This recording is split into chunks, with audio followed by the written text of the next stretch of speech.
시청자 여러분 안녕하십니까. 벌써 이제 11월 15일 막 자정을 넘겼습니다. 지금부터 전옥현의 안보정론 심야 방송을 시작합니다. 제가 내년 3월 9일 보궐선거에 출마할 예정이라는 사실을 여러분들께 말씀을 드렸습니다.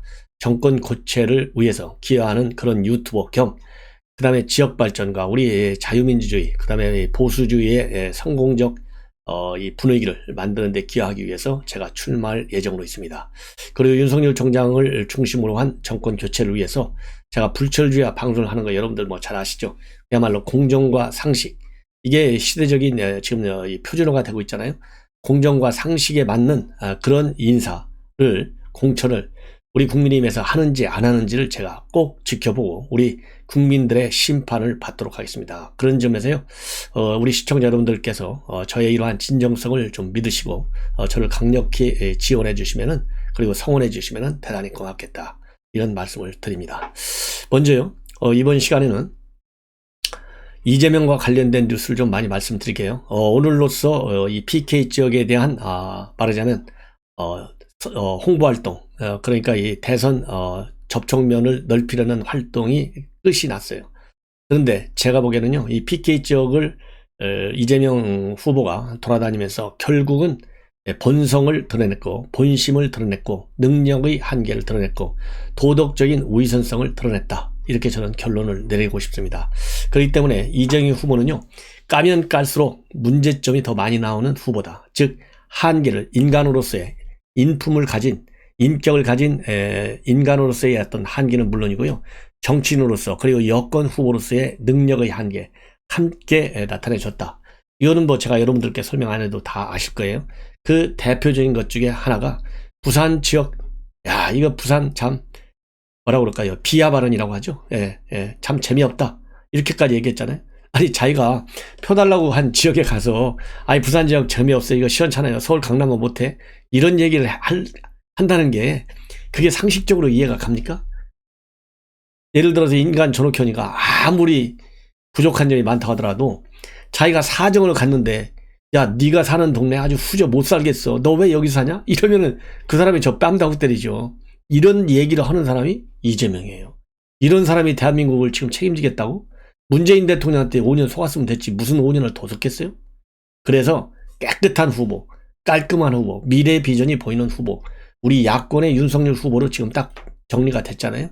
윤석열 후보하고 이재명 후보 발언 내용을 보면, 그리고 진정성을 보면요, 하늘과 땅 사이예요. 이런 점을 이번에 PK 지역의 이재명 후보 말하자면 활동을 통해서 여러분들이 충분히 느끼셨을 것이라고 믿습니다. 그러다 보니까 이제는 특히 이번에 PK 지역 가면서 제일 역점적으로 한 것이요, 제가 보기에는, 그러니까 이 후보가 할 일의 이 프라이어티, 우선순위에서도 지금 왔다 갔다 하는 거예요. PK에 갔으면 PK 지역에서의 활동에 매진해야죠. 사전에 시나리오도 잘 짜고 일정도 잘 짜고, 그러니까 기획, 그 다음에 정보 판단, 그 다음에 전국의 현황 판단, 이런 것들이 정확해야 되잖아요. 그래서 거기에 맞게 이 시나리오를 짜가지고 일사불란하게 해야 될 거 아니겠어요? 근데 PK 가서 지금 뭐라 하고 있어요? 우선순위에서 엄청 떨어진다는 게 바로 그거예요. 아니, PK 지역에 가가지고 자기 부인 김혜경이 낙상 사고 나가지고 뭐 불륜설이다, 또 이 폭력설 이런 게 나오니까 그것 좀 뒤엎겠다고 전화하는 후보가 어디가 있어요? 그 전화도요, 자연스럽게 남편으로서, 인간으로서, 그리고 대통령 후보로서 격에 맞는, 그러니까 제일 중요한 출발점은 남편이잖아요. 그 다음에 최종적인 자격은 뭐냐면 대통령 후보예요.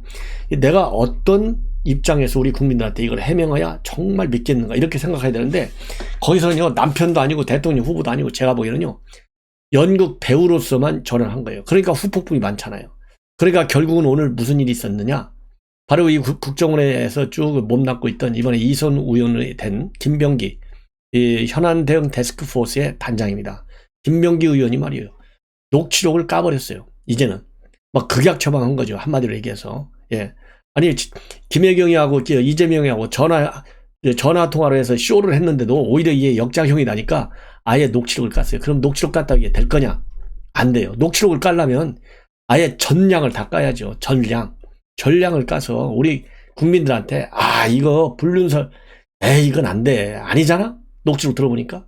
그리고 폭행설, 이것도 아니잖아, 이렇게 딱 결론이 나야 되는데, 딱 50조만 깠어요. 50조. 50조 분량의 녹취록. 그러니까 뭐 진짜 녹취가 된 부분이 딱 50초인지 더 많은데 50초만 깐 건지는 모르겠는데, 아니 뭐 신고할 때 50초만 신고하겠어요. 더 길게 했겠죠. 그래서 9일날 밤 0시 54분에 신고 전화를 걸어요. 그래서 10여 분 뒤인 1시 새벽 6분에 도착해. 그래서 병원 도착은 1시 31분이에요. 그 중에 이제 직접 이재명 후보가 전화로 신고한 내용 50초 분량만 공개를 했어요. 근데 이 공개한 내용을 보면, 녹취록의 내용을 보면 이 부분은 이재명 후보가 해명한 거 똑같아요. 자기 신분을 밝히지 않았어요. 그리고 주소하고 부인 김 씨의 증상을 설명했어요. 그래서 이재명 후보는 김 씨 증상에 관해서 김혜경 토사광란, 즉 구토와 설사를 동반한 증상이라, 토사광란이 일어나고 얼굴이 좀 찢어졌다. 응급실로 가야 되겠다. 왼쪽 눈의 2.5cm가 찢어졌다는 거 아니에요. 아니 왜 하필이면 또 여기가 찢어져 갖고 속색이에요. 그렇잖아요. 그러니까 뭐 얻어 맞았네, 폭행했네, 별의별 소리. 이것도 이제 이재명 후보가 얘기하는 거 뭐 다 진실하고 믿으면 재수 들을 게 없는 거지, 한마디로 얘기해서. 예? 재수 되게 없는 거잖아요. 왜 하필이면 눈이 까져갖고 여기가 찢어져갖고, 그것도 2.5cm나 2.5cm면요 엄청 큰 거예요. 이게 찢어져가지고 이 난리가 지금 난 거예요. 그래서 이제 김병기 의원은 왜 공개했느냐 설명하는 거예요. 거듭된 설명과 증거 제시에도 악의적인 가짜뉴스가 지속돼서 개인정보를 제외한 119 신고 내용을 추가로 공개하게 됐다. 여기서 개인정보가 뭐가 있어요? 그렇잖아요? 지금 개인정보 아직도 여유가 많은 거예요. 지금 개인정보 따질 때요? 지금 이재명 후보 지지율 팍팍 떨어지고 있고 폭행선 불륜설까지 나오는데 무슨 보호해야 할 개인정보가 있나? 이러니까 못 믿는 거예요. 개인정보임에도 불구하고 여러분들의 건강한 이 판단, 합리적인 판단, 그리고 오해 불식, 유언비어 배제를 위해서 개인정보임에도 불구하고 깐다. 이러니까 믿어라. 이렇게 해도 지금 믿을까 말까 하는데 개인정보를 제외하고 공개했다. 이러니까 말이 안 되는 거예요. 그러면서 대통령 후보자임에도 공과 사를 구별해 일반 시민의 자세로 신고했음에도 불구하고 여러 논란이 안타깝다. 이것도요, 만약에 당과 이 후보 측 입장을 그대로 보면 그야말로 일반 시민 입장에서 신고했다. 얼마나 좋아요. 그런데 이거를 계속 뭔가 이상하다 의혹을 보면, 만약에 신문을 까버리면 큰일 나니까, 그 정도로 뭔가 이 사고 난 게 이상하니까 또 개인 나는 이재명이다 이 말을 못한 거 아니겠어요? 이렇게까지 또 의혹이 제기됐어요. 그러니까 의혹이라는 게 꼬리에 꼬리를 물고 나올 수밖에 없게 이재명 후보 측에서, 그리고 민주당에서 대응하는 본인들의 잘못을 인정해야 돼요. 개인정보 바로 까십시오. 한마디로 얘기해서. 더 길게 안 하겠습니다. 개인정보 까면 그래도 상당히 빨리 진정될 수도 있다. 그러면 왜 이번에 깠느냐? 이렇게 깠느냐? 초강력 대응을 하느냐? 이거와 관련해서는요, 2018년도에 해경군 김씨 트위터 사건의 교훈 때문이다. 이런 보도가 나오고 있어요. 그때 교훈이 뭔데? 그러니까 그때 정의를 위하여의 정체를 놓고 온라인 선상에서 김혜경씨 계정 아니냐 소문이 퍼졌고, 이재명 후보 측에서 초기 대응에 실패하면서 김혜경씨가 결국 검경 수사를 받아왔고 무혐의 처벌을 받았지만 이미 상처를 입었다는 것이죠. 그래서 이런 악의적인 소문, 이거를 좀 빨리 차단해야 되겠다라는 차원에서 이렇게 극약 처분을 했다, 이렇게 되어 있는데요. 오늘 또 이 TF 단장, 이 김병기 의원이 이 발표를 하면서 말이죠. 이런 것도 아주 참 좁쌀 같은 대응이에요. 예. 이거는 뭐냐? 이재명 후보는 김문수 전 경기지사와 달리 대통령 후보인데도 신분을 드러내지 않고 일반 시민의 자세로 신고했다. 왜 여기서 김문수 지사를 또 끌고 들어가요? 김문수 지사가 최근에 과거에 뭐 할 때 내가 뭐 김문수 지사한테 이 얘기 했다는 거, 이거 너희들보다 우리가 한 수 위야 이 얘기 하잖아요. 그럼 너희들보다 우리 이재명 후보가 한 수 더 위다 라고 하려면 김문수 지사 얘기를 안 꺼냈어야죠. 그저 어떻게라도 해서 우리 국민의힘 흠집내려고 하는 민주당의 이 좁쌀 같은 자세, 정말 한마디로 불쌍하다. 저는 그렇게 말씀을 드리고 싶어요. 예.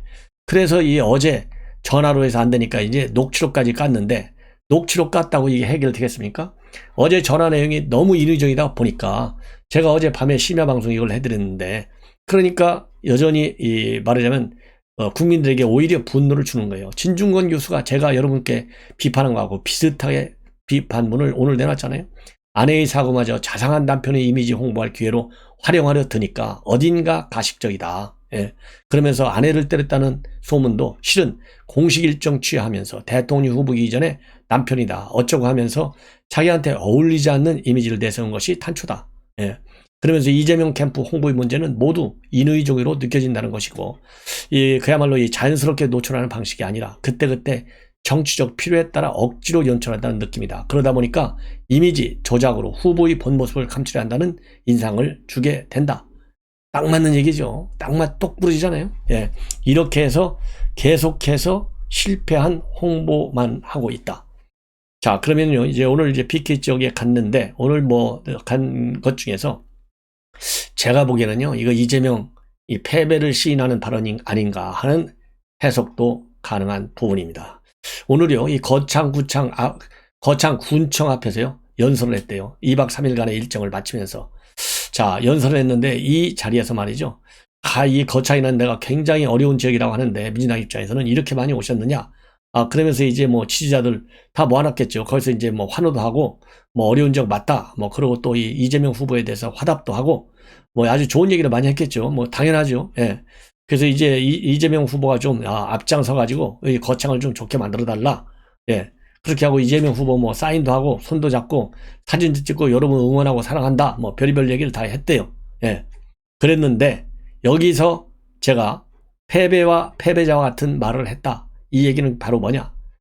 굉장히 사실은 내가 힘들다. 예. 굉장히 내가 힘들다라고 얘기했다는 얘기예요. 예. 자, 그러면 여기서 내가 사실은 굉장히 힘들다라는 얘기가 이런 이 부인 낙상 사고와 관련된 그런 루머, 유언비어와 관련해서 힘들다라는 얘기도 물론 되겠지만은 가장 크게 힘들다라고 얘기할 수밖에 없는 것은 지금 지지율이 쭉쭉쭉쭉 빠지고 있잖아요. 지지율이 지금 빠지고, 예. 또 지지율 빠지고 있는 지지율을 회복시킬 방법도 없고, 대장동 사건과 관련된 검찰의 수사는 뒤로 빠지고 있지만은 여전히 의혹은 커지고 있고, 그래서 당선 가능성은 점점 멀어지고 있고, 그 다음에 이재명에 대한 피호감도는 커지고 있고, 그러니 힘이 나겠어요? 그래서 이렇게 오늘 얘기했어요. 이 자리에서, 이 거창군청 앞에서. 내가 사실 여러분이 많이 도와주셔서 힘이 나기는 하는데, 이거 보면 말은 또 그럴듯하게 해요. 언뜻 보면. 사실 요새 조금 힘들다. 실제로. 예. 나는 사실 요새 힘들다. 조금 힘들다. 해서 끝난 게 아니라 사실 요새 조금 힘들다. 실제로. 야, 이거 실제로까지 얘기했어요. 이러니까 이게 얼마나 힘들어요. 예. 부산 참 재미없다. 진실로 얘기한 거랑 똑같아요. 속마음을 그대로 드러낸 거예요. 나는 담쟁이 넝쿨이 담장을 넘듯 잡초처럼 밟히면서도 한 발 한 발 기어 올라가듯 이 자리에 왔다. 하지만 여전히 그 앞에 거대한 벽에 놓여 있다는 걸 절감할 때가 많다. 그 거대한 벽을 넘을 때 손 잡아주시겠느냐. 이 얘기를 했다는 거예요. 그러면서 지지 응원을 부탁한다라고 얘기를 했는데 바로 이 대목이에요.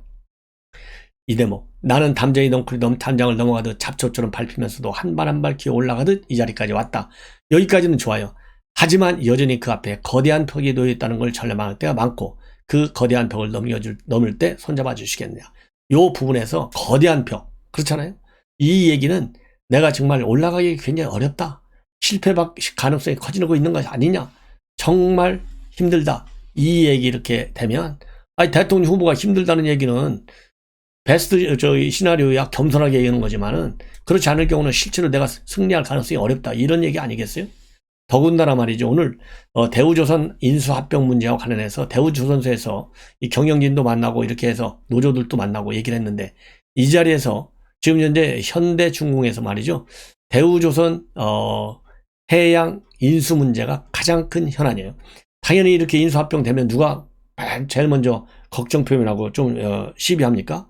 바로 노조가 시비하잖아요. 왜? 이거 자리 잘못하면 줄어들어가고 이 근로자들의 말하자면 직업을 잃을 가능성이 있으니까 민감하게 반응하죠. 근데 여기에서 문재인 대통령과 차별화를 시도했다라는 보도가 나오고 있어요. 제가 보기에는 이제 문바들한테 또 얻어맞을 것이 참 걱정이 됩니다. 한마디로 얘기해서. 그래서 말이죠. 뭐라고 얘기했냐면 이런 인수합병 문제에 관해서 일단은 진행적인 합병 절차를 어떻게 하겠다고 즉흥적으로 말하는 것은 매우 무책임하다. 이건 좋은 말이에요. 사측 입장도 듣고 정부 입장도 듣고 국회 상임위와 당 차원의 입장도 다 들은 뒤에 3단계로 고민하겠다. 그러면서요. 첫째는 합병 자체가 맞느냐 안 맞느냐. 둘째는 의사결정을 번복하는 게 타당하느냐 마느냐. 그 다음에 셋째는 가장 우려하는 것이 인수 주체의 문제다. 그러면서요, 거제는 여기서부터 이제 문제가 생기는 거예요. 문재인 대통령이 고향인데 문제를 해결할 수 있는 좋은 방안이 있었으면 정부가 피했겠느냐. 정책 결정을 반대로 하려고 노력도 했을 것이다. 당시로서는 구조조정을 통한 합병 결정을 안 할 수 없는 상황이었다라고 생각한다. 이렇게 강조했어요. 그러면서 지난 대선 때 문재인 대통령도 공공선박 도기 발주를 통해 조선업계가 숨이라도 쉬게 하자라고 했는데 잘 지켜졌다. 그런데 그러면서도요, 어쨌든 노력했는데 그 결과를 못 만든 데 대해서는 공적 책임을 지는 것이라 그에 대해서 문제를 제기하고 책임을 묻는 것은 타당하다. 이렇게 얘기를 했어요. 그래서 이 대목에서 바로 문재인 대통령과 차별화를 시도한 것이 아니냐라는 해석이 나왔습니다. 이렇게 되니까 이재명 후보 뭐라고 해명하느냐. 그러나 이해할 만한 점은 없지 않다. 핑계를 대는 것은 아니지만 일부러 그런 것도 아니고 그런 점도 고려해야 합리적 대안을 만드는 게 용이하다. 이렇게 덧붙였다고 하는데요. 자, 가는 데마다 뭔가 깔끔하지가 못해요. 예, 깔끔하지가. 그러면서 지금 자기가 이렇게 어려움을 처한 것이 바로 언론에서의 나쁜 언론 환경, 언론에 기울어진 운동자, 이것 때문에 지금 자기가 이렇게 힘들다고 얘기를 했다는 거예요. 자, 이게 말이나 돼요? 본인이 말과 행동을 잘못하니까 언론에서 그걸 그대로 보도해 주니까 유리한 환경이 안 나오잖아요. 그러니까 언론에서 잘못 판단하고 있고 잘못 보도하고 있다. 이렇게 핑계대는 것만 보더라도 당당한 후보가 되기에는 이미 저 멀리 떨어져 있는 것이 아니냐. 이런 생각이 듭니다. 그리고요, 지금 김부선 씨가 말이죠, 이재명한테 마음이 다시 돌아가는 게 아닌가 하는 그런 아리꾸리한 입장문을 내놨어요. 예. 자, 그러면서요, 예, 이 2탄인데 좀 더 자세히 나왔어요. 이 김부선 씨가 이제 이재명이를 조금 더 챙기는 분위기. 그러면서 누구를 디스하느냐? 강용석을 디스하고 있어요. 근데 과거에는요, 이 강용석을 굉장히 죽게 세웠어요. 2018년도에 3억 손해배상 청구를 했잖아요. 이재명한테. 그때 강용석 변호사가 대리인이 됐어요. 그 당시에는요, 이 SNS를 통해서 강용석이 얼마만큼 죽게 세웠느냐.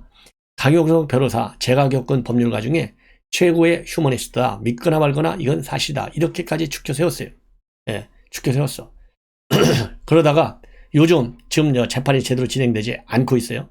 최근에 재판이 지금 지난 10일 날 열릴 예정이었는데 이재명 측에서 기일을 연기해달라. 그래서 법원에서 이재명 변호인의 입장을 받아줘서 내년 1월 5일로 연기가 됐어요. 이러다 보니까 이게 자기 뜻대로 3억 원 손해배상 청구를 했는데 이게 지금 잘 진행이 안 되는 거예요. 그러다 보니까 강용석이를 비판한 것이 아니냐. 이러한 추론을 해보게 되는데 한마디로요, 강용석 변호사를 사기꾼이다. 이렇게 비판하고 있어요. 강용석, 조국, 이 서울법대 나온 사람들인데 이런 사람들이 정부 수립한 이후에 서울법대 출신들이 전부 다 나라를 망치고 있다. 이 두 사람 가지고 서울법대를 완전히 이렇게까지 이거 서울법대 명예훼손을 시키는 거 아닌가 모르겠어요. 나는 이재명보다 강용석이가 더 끔찍하고 싫다. 빨리 공개 사과하라. 이런 글을 올렸어요. 그리고 또 이 글을 올리기 전에도 이 강용석이 비판글을 올렸어요.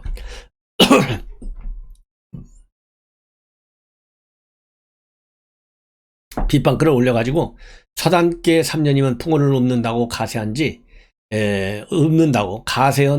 한지 3년이 넘었는데 수많은 남녀 재벌 연예인 정치인 민간인들을 다 까발리면서 왜 도도맘 강용석 이 특집을 한 번도 안 하느냐.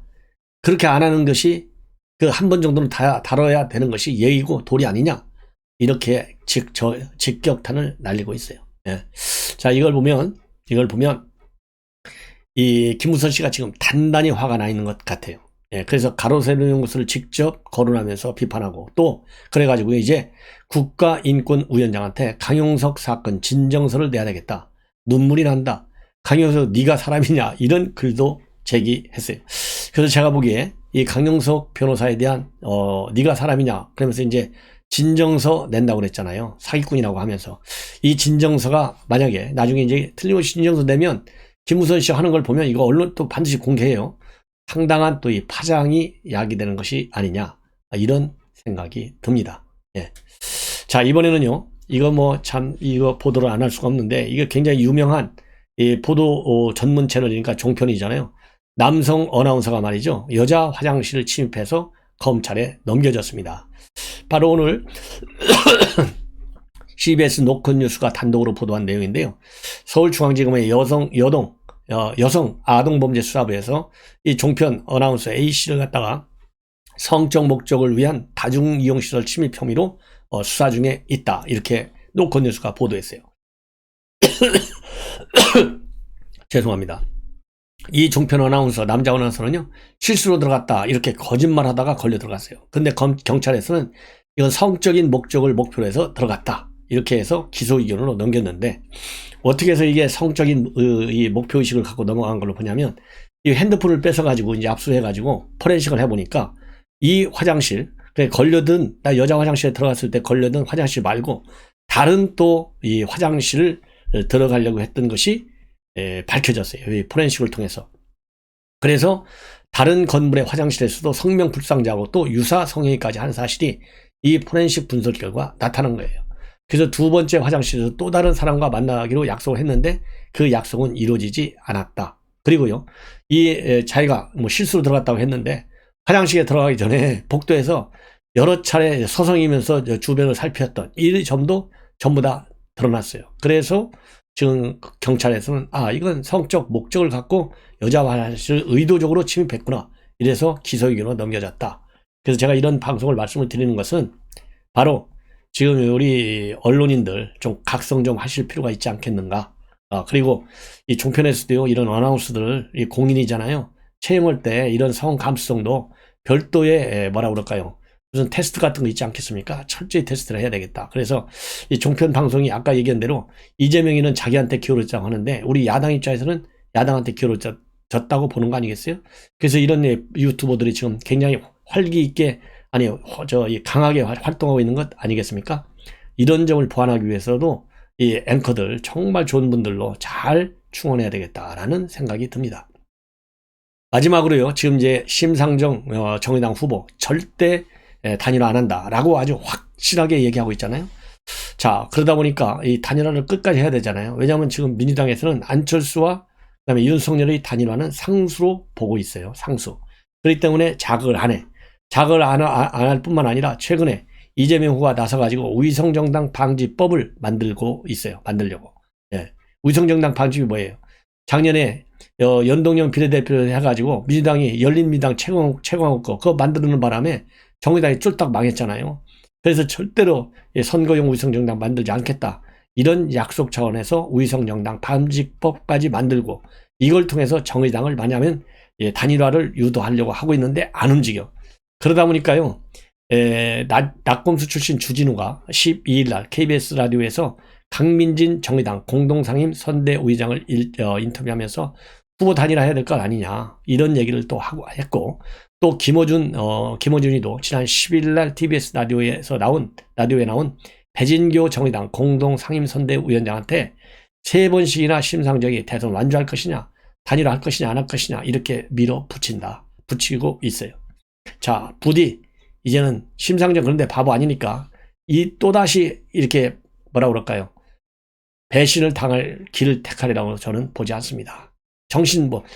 지금 또다시 만약에 심상정 후보가 비례형 연동제 할 때처럼 속아 넘어간다? 그러면 심상정 후보는요, 정치 인생 끝나는 거라고 저는 봐요. 예. 더군다나 이제 지금 언론에서 보면 지금 이남자 표심을 잡기 위해서 이재명 후보가 최근에 반페미니즘 행보를 굉장히 강화하고 있다는 거예요. 그런데 반페미니즘 행보를 하고 있는데 정의당이 연대하겠느냐? 정의당은 더 연대를 안 한다. 이런 지금 보도가 나오고 있습니다. 자, 시청자 여러분, 이것으로 오늘 심야방송 1편은 마무리하고 바로 이어서 제 2편 방송을 심야방송 하겠습니다. 시청자 여러분들의 많은 시청 당부드립니다. 고맙습니다.